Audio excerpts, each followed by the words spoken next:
You want to support Roland Martin Unfiltered? Be sure to join our Bring the Funk fan club. Every dollar that you give to us supports our daily digital show. There's only one daily digital show out here that keeps it black and keep it real. It's Roland Martin Unfiltered. Support the Roland Martin Unfiltered daily digital show by going to RolandMartinUnfiltered.com.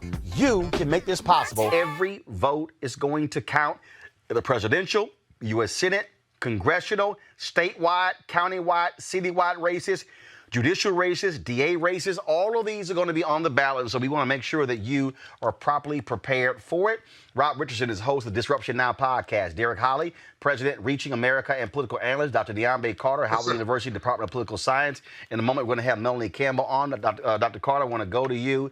Again, what we're talking about here is being fully prepared because we see the games that have been going on. Remember, in Ohio, this white guy took it all the way to the Supreme Court. The conservative Supreme Court ruled that Ohio could indeed purge folks from the rolls because he had not voted in several elections. And so somebody may think out there that, hey, I'm still registered. No, I keep saying, and I don't even try, I keep saying register every year so there are no excuses.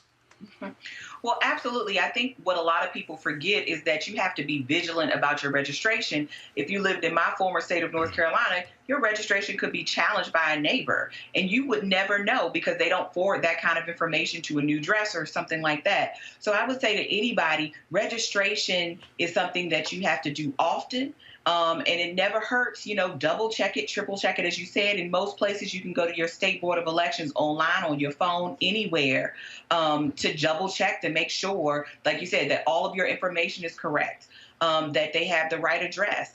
If you're trying to get clarity, you're not sure, call them. Right? It is their job to make sure. And like you said, Roland, there is no problem with registering again. That is not illegal. I think a lot of people get gun shy and are afraid because they think that if they try to register multiple times, that that'll be read as fraud and that they'll be in some type of trouble for, attempting a registration or something like that. And this is the way that suppression works many times, is a cooling effect. So it's not telling people that they can't register often. It's saying if you do try to register and your information isn't correct, this could be a felony. Well, I mean, that has a large a chilling effect on our communities, as we know, particularly for those who are returning citizens or those who may know others who've been incarcerated. Nobody wants to incur that. So a lot of people just say, well, I don't know, and I shouldn't do this again. But no, it is absolutely your right to figure out what your status is at any given time, and you can do that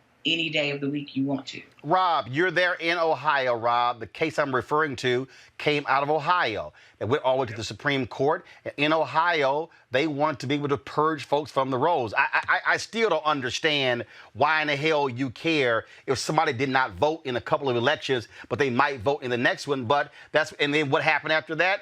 A number of states led by Republicans began to purge people, hundreds of thousands of people from the voting rolls. And we saw what happened in Georgia. Greg Palast, we've had him on the show, broke down how many of those folks who were purged in Atlanta, purged in Georgia, had done nothing wrong. They were actually still residents, still at those addresses. That's why you can't trust last year, re-register to make sure you're registered this year.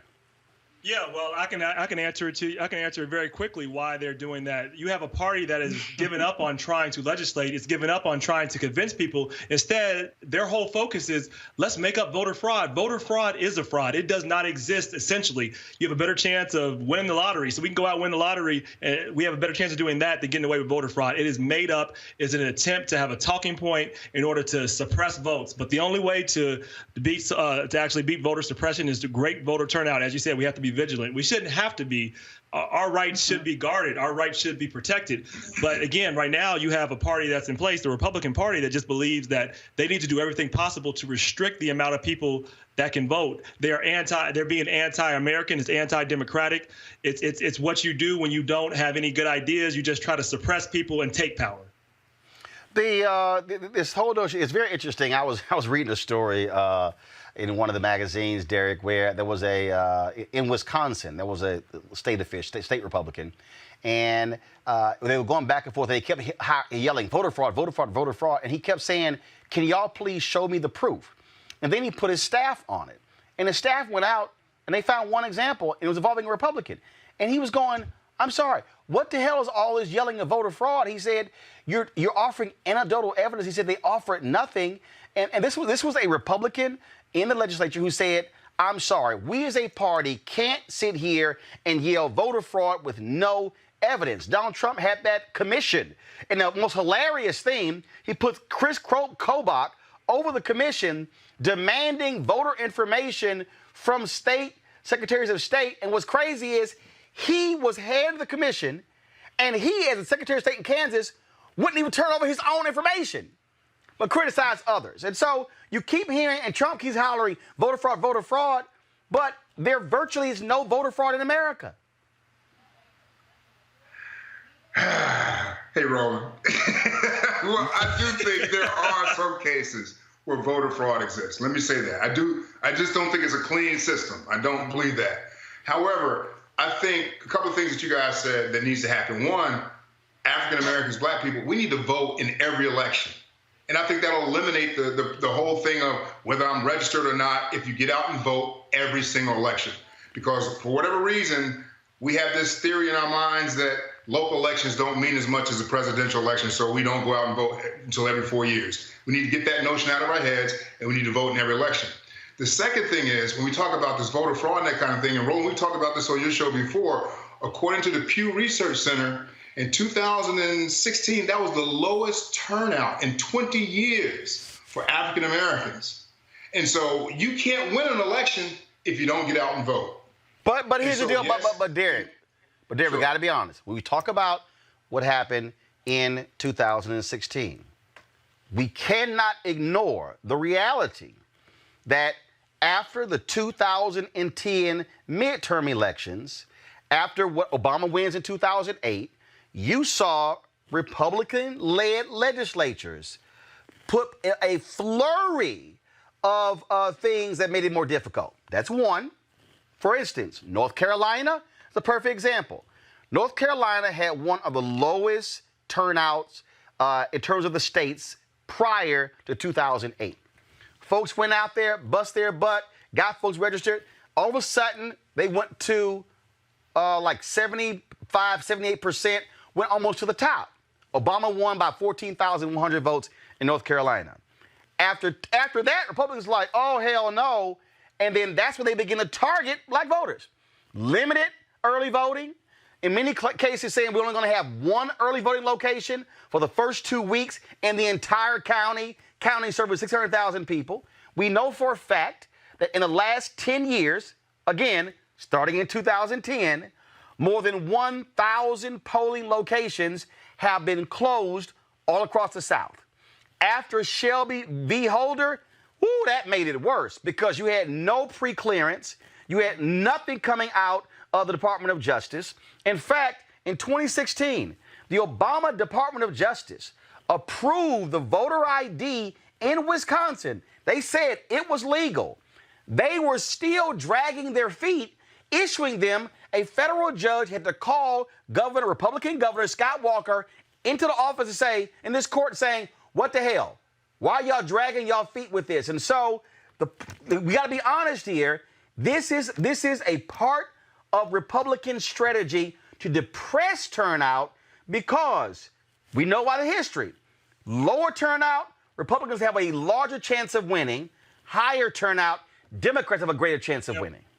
But they should just get better ideas instead of trying to suppress votes. Come up with better ideas. Stop trying to divide people of color. Like, come up with some good ideas. Appeal to us instead of just having who you have in the current White House. What they do is say, okay, we probably can't win that.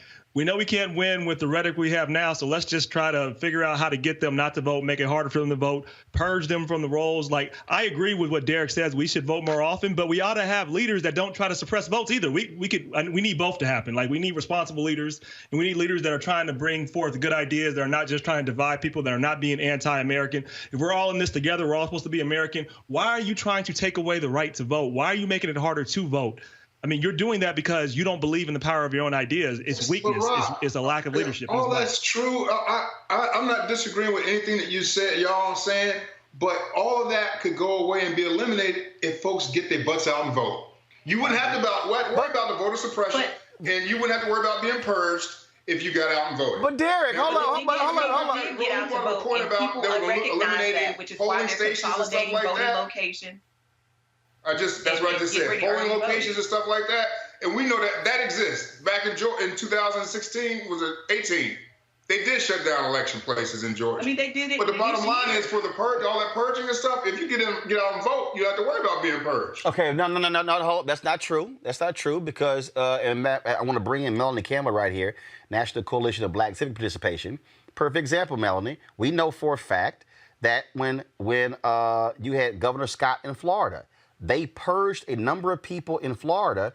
When they went back and checked, those people had voted, they were eligible, had not moved. It was erroneous purging. Roland, I was listening in, having a little technical difficulties, so I heard some and some I didn't. But the bottom line is, you have it right when you laid it out. Voter suppression for the Republican Party, and this is just a fact, I'm not being partisan, it's their strategy for victory. And so the reality is, even in the 2018 election in Georgia, we know what happened when you had a Secretary of State who actually, before he even got on the ballot, had already started purging voters. It's part of a strategy. And so our history, as we just yesterday celebrated, or commemorated in some ways because they gutted it, the 55th anniversary of the Voting Rights Act of 1965, and Congressman John Lewis and Dr. C.T. Vivian, who recently passed, who helped us get that vote, have to be really, it's a nonpartisan reality that voter suppression is something that the Republican Party uses. We don't need to have folks, and I'm no disrespect to our brother there, but the facts are the facts. It is their strategy. It has been their strategy. I've been doing this for 25 years, and I know for a fact it's their strategy. So we have to push back on it, but it is part of the strategy, and not try to debate what is reality. One of the things that, Melanie, again, what I am trying to get people to do is say, okay, we get that's part of the strategy, but then we still have to jump over those hurdles. And so my deal right now, it's August 7th. I'm saying to everybody who's watching, who's listening, who is also, I need them to check their family members and say, look, let's go through this. What are the rules in our state? Do you have to have a voter ID? If you have to have a voter ID, do you have it? If you don't, what's the process? Right now, and I'm begging our people, the first thing is we got to get them registered first. We'll deal with the voting next, but if they ain't registered first, it don't matter what comes next. Well, Roland, come Monday, I wanted to start it sooner, but we pulled together the next phase of our unity campaign, and thank you for supporting. We're starting something called Are You Vote Ready? And that means do all the things that you're talking about. Make sure that you're registered to vote. If you voted every last election, check your voter registration status now while we have time. Make sure if you want to, a lot of us are afraid to, but we got to really encourage our folks to use the early voting process through absentee balloting and mail-in ballots where you can.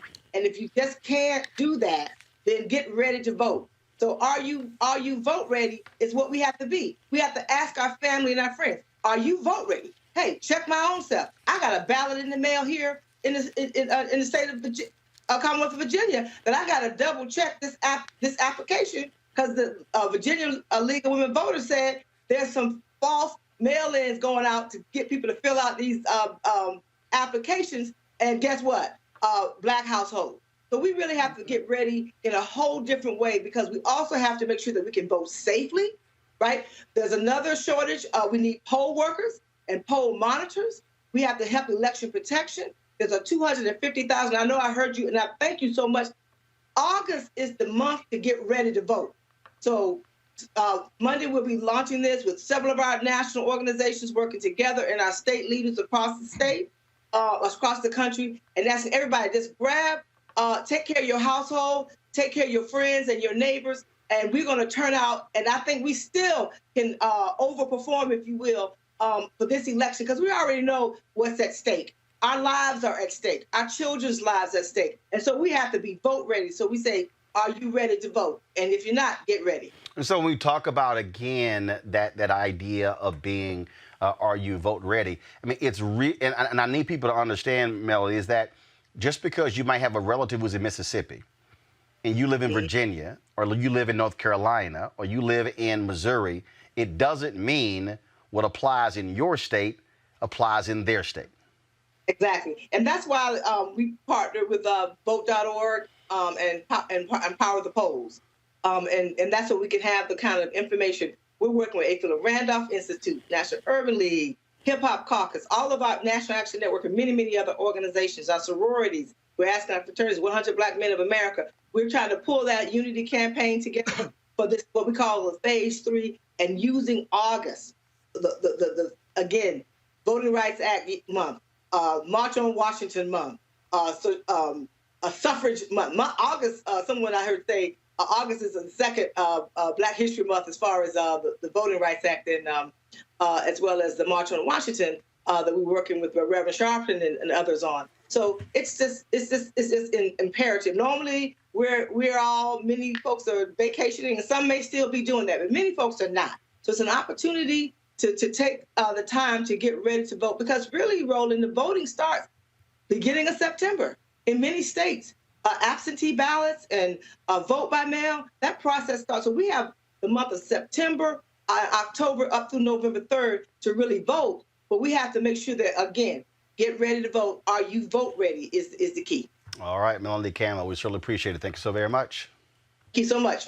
All right, folks, again, so as we talk about that, so I want you to, again, go to vote.org. You can go to vote.org. You can check all of your information. You can check everything there. Go ahead and show it again. You see right there, 87 days, 6 hours, 32 minutes, 19 seconds until Election Day. But you don't have to wait. We must be in position to vote when it comes to this election.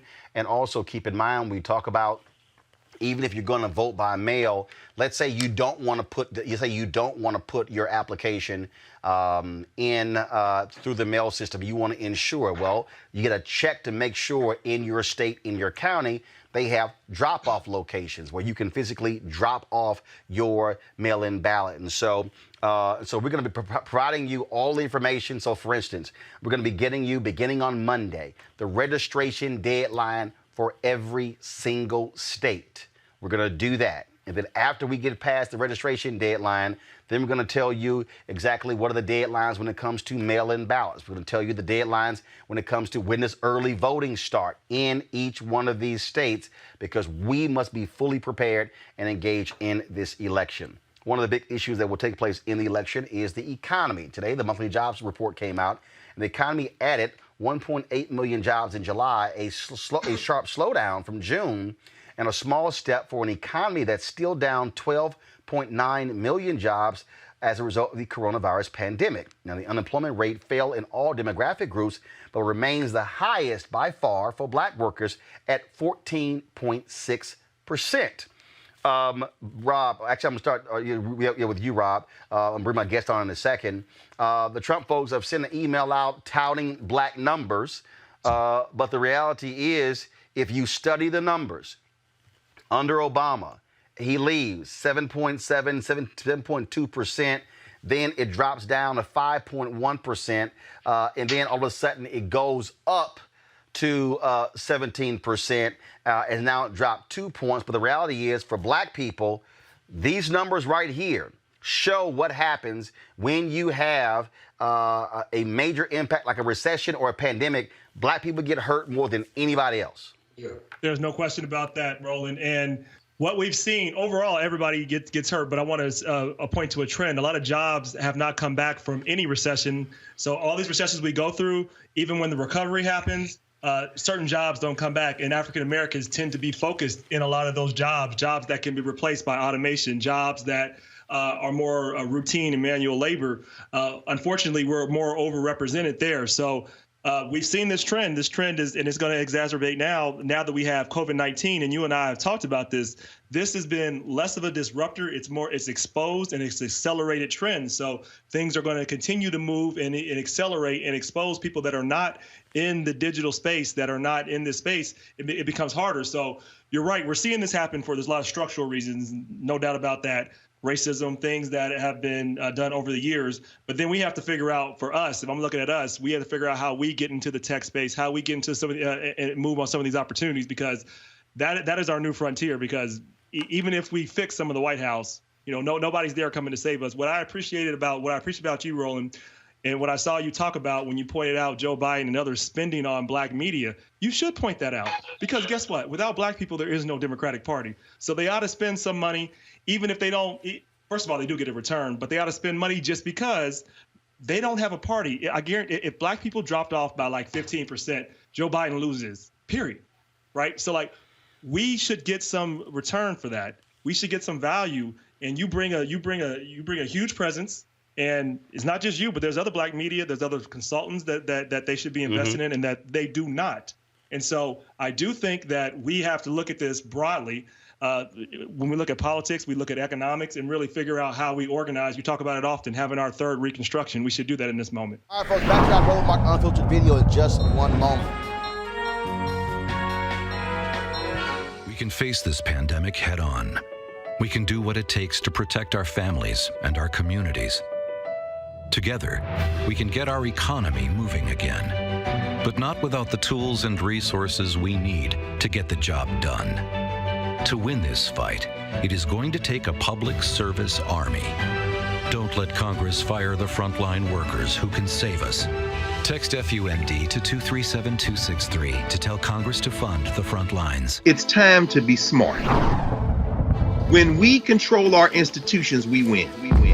This is the most important news show on television of any racial background. Y'all put $2, $3, $4, $5, $10, $15, $20, $30 on this and keep this going. What you've done, Roland, since this crisis came out in full bloom.